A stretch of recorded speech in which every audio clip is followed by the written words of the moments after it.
Top quality और consistent performance के लिए सिर्फ सिल्वर पंप्स। टॉप क्वालिटी और कंसिस्टेंट परफॉर्मेंस के लिए सिर्फ सिल्वर पंप्स, नाम याद रखना।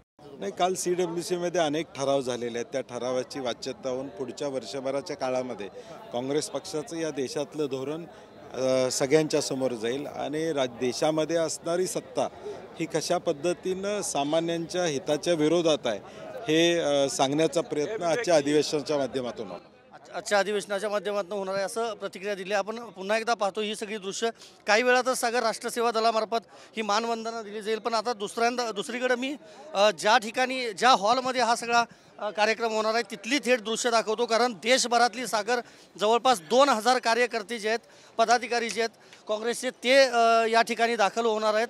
आपण पाहतोय प्रचंड गरमी आहे सध्या खरं तर अहमदाबादमध्ये, आणि त्यामुळे वातानुकूलित भव्य असा हा मंडप उभारण्यात आलेला आहे। या ठिकाणी सगळे नेते जे आहेत ते काही वेळातच दाखल होतील आणि देशभरातले म्हणजे काश्मीरपासून कन्याकुमारीपर्यंतचे काँग्रेसचे पदाधिकारी कार्यकर्ते जे आहेत ते सगळे या बैठकीसाठी आता उपस्थित असणार आहेत।